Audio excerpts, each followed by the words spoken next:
Imagine for a second that you are handed the keys to just the most powerful empire on Earth. Right. You have infinite wealth at your disposal, an untouchable military, and absolute unquestioned authority over millions of people. You'd probably think you've won the game. Exactly. You think you've won the ultimate prize in the game of life, but what if you haven't won anything? Right. What if it's the exact opposite? Right. What if you've actually just triggered a highly monitored, incredibly high-stakes trap specifically designed to test if you're a tyrant? It completely inverts how we perceive success, doesn't it? Okay.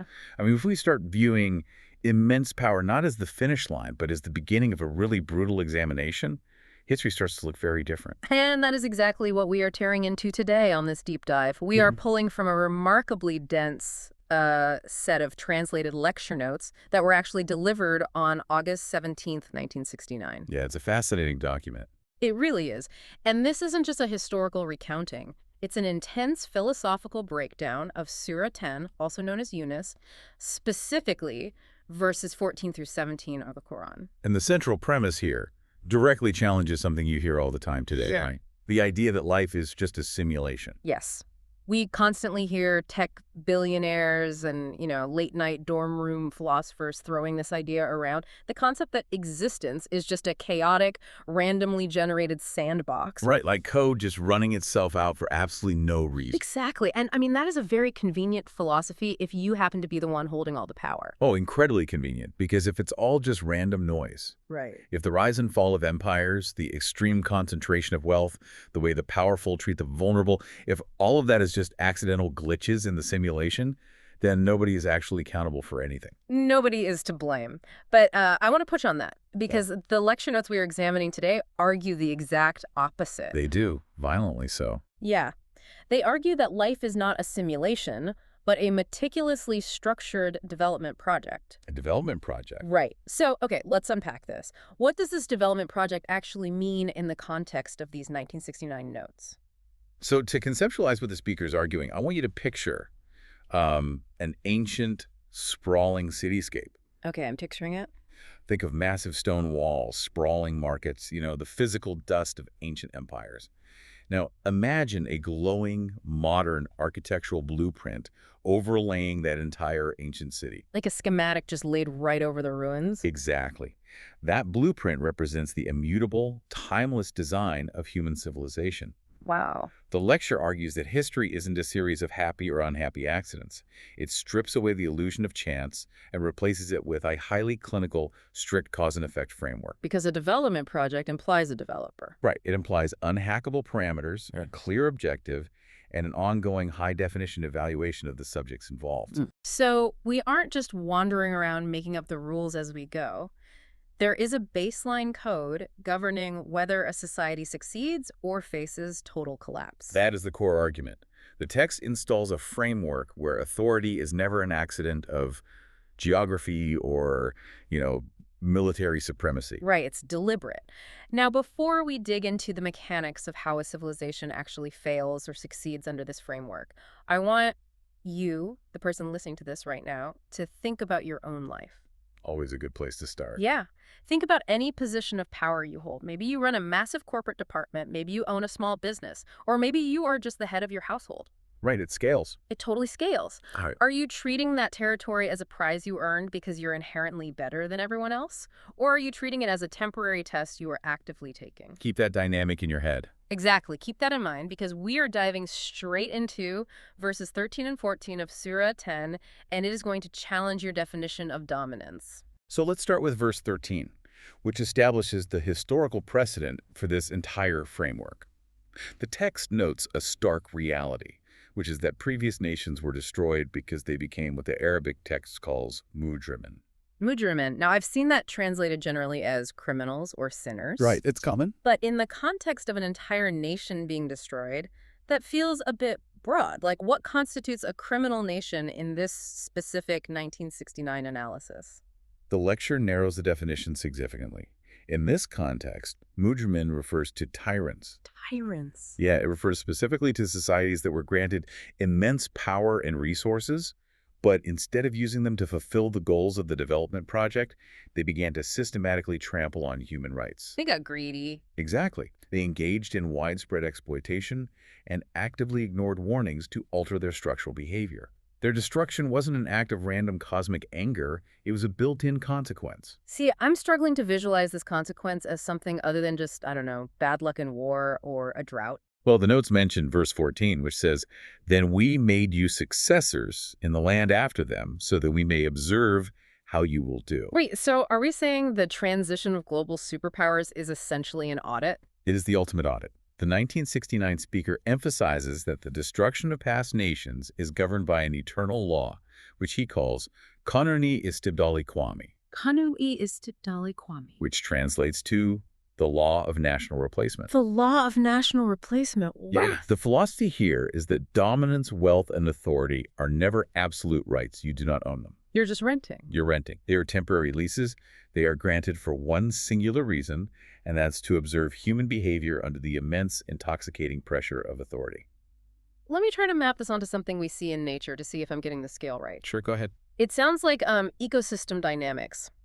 Think about an apex predator in a closed environment, like a forest. Okay. If that predator overhunts, right, if it exploits the environment so aggressively that it wipes out the prey, it doesn't win the forest. Right, starves. It destroys its own food source and inevitably dies off, creating a vacuum for a new species to take over. The environment itself replaces the predator because the predator broke the rules of the ecosystem. That ecosystem analogy is much more accurate to the text than viewing it merely as a human political struggle. Really? Yeah. The text frames the law of replacement as an unyielding law of nature. It's as constant and unforgiving as gravity. Wow. When a nation becomes tyrannical, it isn't just behaving badly, it is actively triggering its own replacement. It's a self-destruct button. Exactly. Another nation will inevitably rise to fill that vacuum. And the overarching creator of this development project is watching to see how the new authority is wielded. But wait, how does this work in practice? We look at empires today, or massive multinational corporations, and they seem too big to fail. They always do. Right. They have the biggest guns, the most sophisticated surveillance, the deepest treasuries. The idea that exploiting human rights is going to somehow magically dismantle a nuclear superpower feels, I don't know, a bit naive. The lecture anticipates that exact skepticism. Oh, it does? Yes. It argues that military might and technological advancement are ultimately irrelevant if the internal ethics of the society are rotting. Irrelevant. That's a strong word. The law of replacement doesn't operate on a 24-hour news cycle. It operates on civilizational timescales. Right, right. We're thinking too small. Exactly. The text points out that every collapsed empire in history, the Romans, the pharaohs, you name it, they all thought they were invincible right up until the moment their internal exploitation made them too brittle to survive. So the power was the test. The power was the test, they failed the test, and the physics of the development project erased them. That requires a monumental shift in how we consume the news. It really does. When we see a booming stock market or a massive geopolitical victory, the narrative is always, we won, we are the greatest. Right, time to celebrate. But through the lens of this lecture, that victory lap is totally premature. The moment you achieve dominance is the exact moment you are placed under the microscope. You're in the hot seat. Yes. The universe hands you the keys and says, let's see if you become the tyrant now.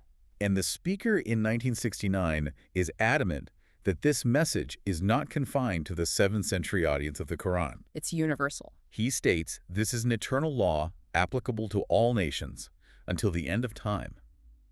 It is a rigid cause and effect relationship. Violate the parameters of the development project through exploitation, and the power is snatched away. Okay, I buy the premise that tyranny is a self-destruct button.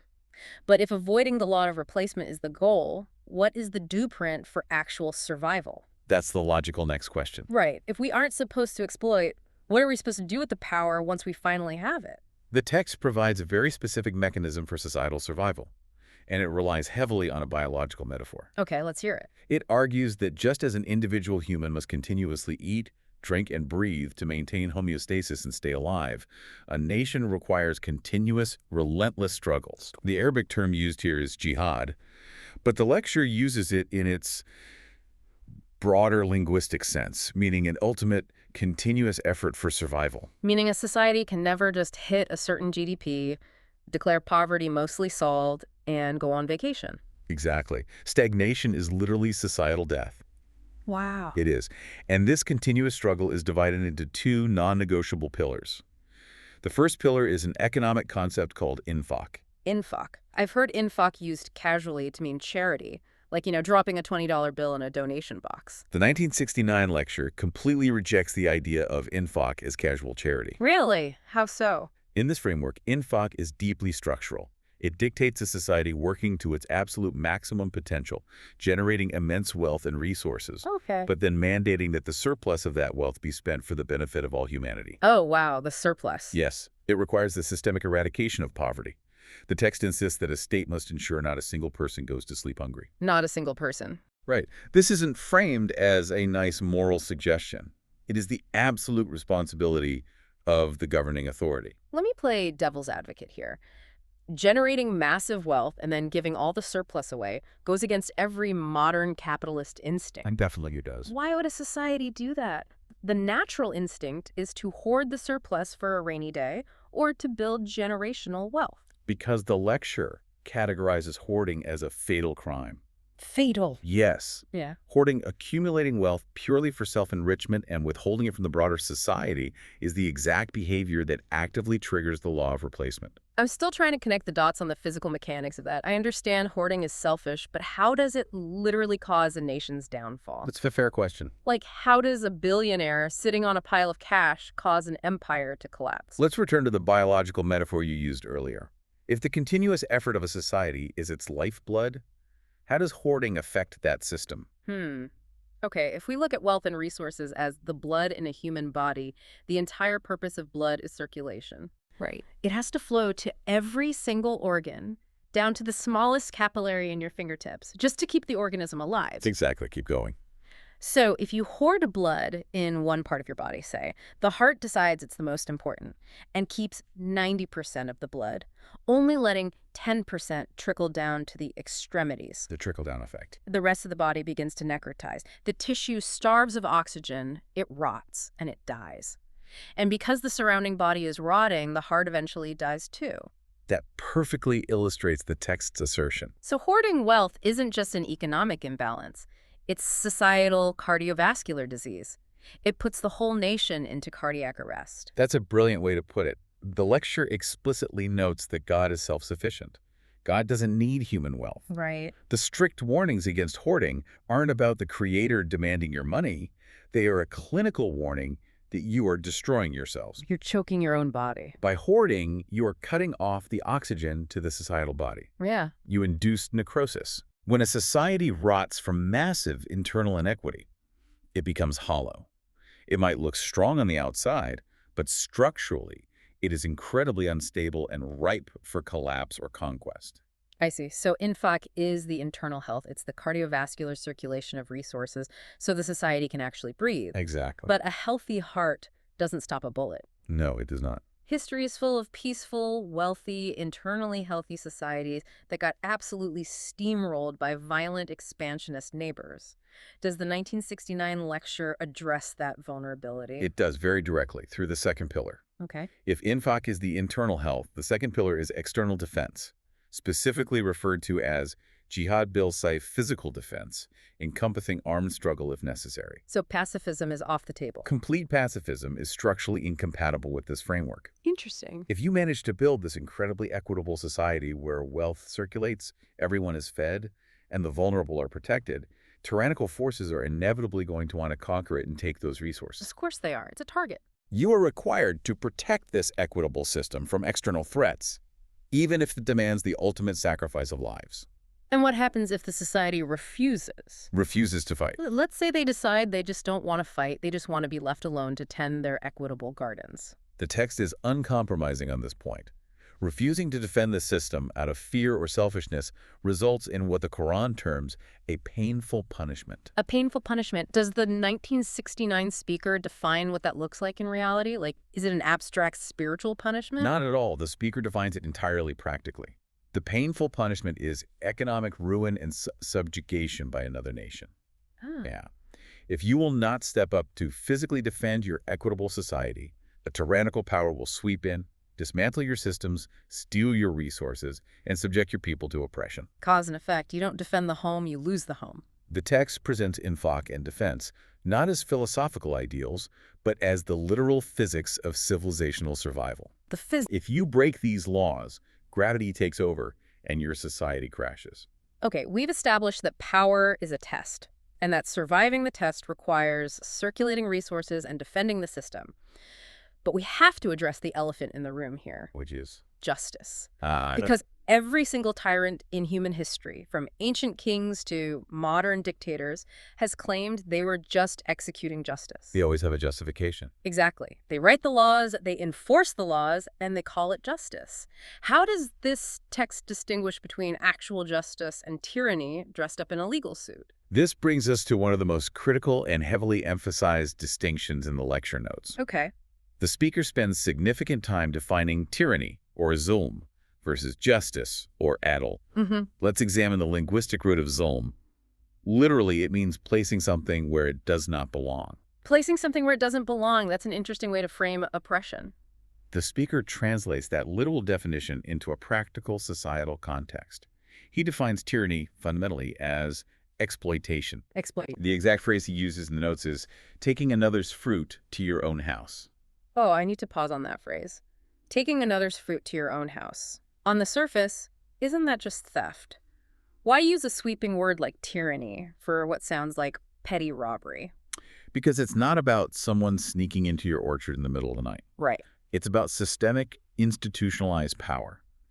It is the ability to structure a society in such a way that one person labors to grow the fruit, but someone else uses their authority to legally harvest it and keep it for themselves. Okay, I see the distinction. It's the legality of the theft. Exactly. So if tyranny is institutionalized exploitation, what is adl? What is justice? Is it just making a law that says don't take the fruit and strictly enforcing it? This is where human governance always stumbles. Justice is not simply making a law and following it. It's not. No.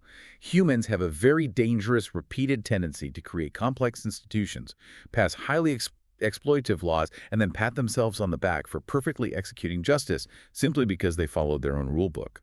Wow. I mean, I can easily imagine a scenario where a group of elites pass the Agricultural Resource Reallocation Act. Right, give it a fancy name. Yeah, which legally mandates that 90% of all fruit goes to the capital city. They enforce it with judges and police, and when people starve, the elites say, hey, we are just upholding the law. That's the playbook. It's perfectly legal, but it's still fundamentally tyrannical. That is the exact trap of human sovereignty. According to the 1969 analysis of this text, true justice adl only exists when a law aligns with haq. Haq translates to absolute truth or God's law. The text argues that without divine limits, an unbreachable ceiling on what humans are allowed to do to one another, human sovereignty inevitably leads to absolute dictatorship. Why is the text so cynical about human nature? Like, why can't a group of smart, empathetic humans just sit in a room and design perfect justice on their own? Look at the mechanics of human power dynamics throughout history. The text implies that whenever a human being is given absolute, unchecked authority over another, the temptation to exploit, to take the fruit, becomes overwhelming. It's too tempting. The divine limits exist precisely so no human can play God over another. They are structural safeguards. And I imagine this doesn't just apply to geopolitical empires. The speaker explicitly states that this principle scales all the way down. Really? Down to what level? It applies to a king and his subjects, certainly. But it also applies to the dynamics between an employer and an employee. Oh, wow. It applies to the power dynamics within a household, between a husband and a wife, or parents and children. If there are no limits on authority, tyranny seeps into the cracks of every relationship. The lecture specifically used the English word exploitation to describe this, which feels very modern. It does. It implies that you can live in a society with gleaming courthouses, respected judges, thick volumes of legal code, a society that prides itself on the rule of law. And it can still be entirely tyrannical. Because if the foundational laws are designed to allow the powerful to legally extract the labor, wealth, or resources of the vulnerable, the society isn't practicing justice. No, it's not. It's practicing highly organized, sterilized tyranny. You cannot self-certify your own justice if your laws are designed to bypass equity. And this exact tension, the collision between true justice and entrenched elite power, is what drives the narrative in Surah 10, verse 15. Okay, let's get into verse 15. Because the moment you introduce a system that genuinely prevents the powerful from harvesting the fruit of the vulnerable, the powerful are going to fight back. Naturally, the people living in the biggest houses, entirely funded by everyone else's fruit, are not going to quietly accept a structural teardown of their wealth. Exactly. The historical context provided in the notes details how the Prophet of Islam faced crushing, immense pressure from the societal elite of his time. The establishment. Right.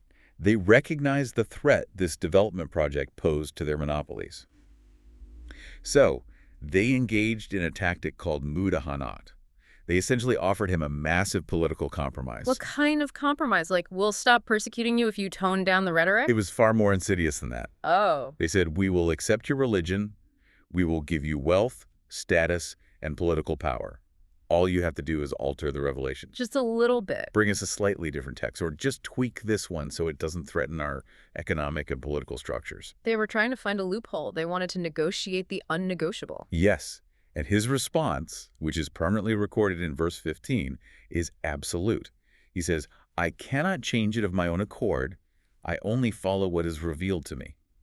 I find his phrasing there fascinating. How so? He doesn't say, I won't change it because I disagree with your politics. He says, I cannot change it. He is acknowledging that the parameters are not his to manipulate. And the lecture points out a crucial psychological detail here. The prophet expresses actual profound fear. The text says he fears the punishment of a great day if he were to disobey and alter the words. Wait, I'm struggling with this part. Go ahead. Why would he be genuinely afraid? I mean, if he is the leader of a massive movement that is currently suffering intense persecution, couldn't he just justify a tiny strategic compromise? The ends justify the means. Right. Alter a few verses, appease the elites, take the political power, and then use that power to help his people from the inside. Isn't that what any savvy, pragmatic politician would do? A pragmatic politician would absolutely take the deal. But that is precisely the speaker's point. No. The prophet's absolute refusal, driven by his fear of altering the divine limits, is presented as the ultimate proof that this message was not his own invention. Oh, I see where you're going with this. Think about the logic. If a man invents a religious or political movement purely to gain power, and the existing elites offer him exactly what he wants, a seat at the table, in exchange for a few minor edits to his manifesto, he takes the deal. He shakes their hands, makes the edits, and becomes king. The fact that he refused, knowing it would result in continued suffering and war, proves he viewed himself strictly as a messenger bound by an external higher authority. He could not hack the code. Let me use a modern equivalent. It's like a whistleblower who manages to steal an unbreakable, encrypted hard drive containing irrefutable proof of massive corporate corruption. Okay, I like this. The whistleblower gets cornered in a dark parking garage by the billionaire executives, and the executives say, listen, we'll make you the CEO, we'll give you $1 billion, just change a few lines of code on that drive to clear our names. Right. And the whistleblower just looks at them and says, you don't understand, I don't have the password, I couldn't change the code even if I wanted to, I'm just the messenger carrying the drive. That analogy captures the frustration of the elites perfectly. They must have been furious. They were. The elites assume everything is negotiable because, in their world of purely human sovereignty, everything is negotiable. Everyone has a price. Everyone has a price. Every law has a loophole. But this text represents the unhackable parameters of the development project. You cannot bribe gravity. You cannot negotiate with the laws of physics. And you cannot alter the divine limits set against tyranny. It really exposes the human obsession with bending the rules. We always want a shortcut. Always. Yeah. But the text is stating plainly, the parameters of the test are locked. You either pass it by maintaining equity, or you fail it by exploiting others. Which naturally leads to the ultimate necessary question. How do we know any of this is actually true? Exactly. If we can't negotiate with this system and it claims to be the absolute truth, how is it verified? Right. The 1969 lecture makes a very bold claim here. It argues that the Quran does not ask for blind, unthinking faith. Instead, verses 16 and 17 offer what the speaker calls the pragmatic test. A practical, real-world test for a divine claim. I don't buy that immediately. Why not? Usually, religious texts rely heavily on faith in the unseen. Trust the process. How do you pragmatically test this? The text begins by relying on empirical historical evidence regarding the messenger himself. In verse 16, The prophet is instructed to say to his detractors, I have lived a lifetime among you before this. Meaning the 40 years of his life before he ever announced his prophethood? Yes. For 4 decades, he lived deeply embedded in their society. He traded with them, he managed disputes, he was known intimately by everyone. Right. The culture even gave him the title Al-Amin, meaning the trustworthy. The trustworthy. The text is essentially challenging them. Use your reason. You have audited this man's life for 40 years. Have you ever known him to lie about a single grain of wheat or cheat a single customer? Wow. Why would a man with a flawless 40-year record of brutal honesty suddenly invent a colossal lie about the creator of the universe? His unblemished character is the first piece of empirical evidence. It's the ultimate character reference. It's like saying, you know, my ledger is clean, so you have to take this seriously. But the pragmatic test goes much further than just his character. The text introduces a broader metric for the system itself. Okay, what is it? In verse 17, it states, the guilty will never prosper. I have to stop you there. Okay. The guilty will never prosper. That feels demonstrably false. From our perspective, sure. We look at the world right now, and the guilty prosper all the time. We see corrupt politicians getting reelected, exploitative CEOs making billions, and warlords maintaining power for decades. How can the text claim the guilty don't prosper? Because the text fundamentally redefines what prosperity and success actually mean. Okay, redefine it for me. The 1969 lecture clarifies that the Quran is not talking about the temporary accumulation of wealth or momentary military dominance. True prosperity is defined as the holistic health, stability, and enduring peace of a society over time. Over civilizational time. Right. The speaker uses the analogy of a seed. A seed, like planting a seed. Yes. Think of a good seed planted in prepared soil. It inherently possesses the capacity to germinate, grow upwards toward the sun, and bear fruit. It naturally flourishes because it is aligned with the laws of biology. Similarly, a society whose laws are aligned with absolute truth and equity will naturally flourish and create genuine, lasting peace. And the opposite. Conversely, a system based on a lie, built on the exploitation of the vulnerable, contains the seeds of its own destruction. It will eventually rot from the inside out. Okay, so the claim is that an equitable system will practically produce a safer, more stable society. But did it actually work? Did it work historically? Yes. Well, Was there historical proof that this specific system, once implemented, produced a radically different kind of society? the lecture provides a breathtaking historical metric to prove that it did. Okay, I'm ready for this. It points to the incredibly rapid transformation of the Arabian Peninsula. Within a span of just a few decades, the region went from a state of constant tribal warfare, deeply entrenched lawlessness, and severe economic exploitation. That's chaotic. Extremely chaotic. It went from that to an unprecedented state of widespread security. Give me a specific example from the notes. How did they actually measure that security? The speaker highlights a very specific historical reality that emerged from this system. Okay. The environment became so secure that a lone woman, visibly wearing her valuable jewelry, could travel from Yemen to Syria. Wait, Yemen to Syria? Yes, a massive, arduous journey across deserts, mountains, and historically dangerous trade routes. Okay. And she could make that journey without a single whisper of fear in her heart. Think about the imagery of that. A lone woman with visible wealth traveling for weeks across the Middle East without a shred of fear. There were no military escorts traveling with her, no heavily armed guards. Just her. Just her. The society itself had transformed. The laws of equity, infaq, and idol had so deeply permeated the culture that the instinct for exploitation had been neutralized. That is staggering. The speaker emphasizes that in any society, a lone woman is often physically the most vulnerable, and visible wealth is the highest temptation for theft. Right, combining those two. By combining those two elements and demonstrating absolute, unshakable safety, the system pragmatically proved its truth. I want to really sit with the gravity of that metric. We measure the success of a civilization today by such sterile numbers. We really do. We look at GDP growth, we look at how tall our skyscrapers are, how many billionaires we can mint in a decade, or the sheer destructive tonnage of our nuclear arsenal. All vanity metrics, according to this text. Exactly. This text is looking at all of that and saying, your buildings are irrelevant, your wealth is an illusion. Yes. The ultimate pragmatic test for whether a civilization is aligned with the development project is whether a vulnerable person can walk through it entirely unafraid.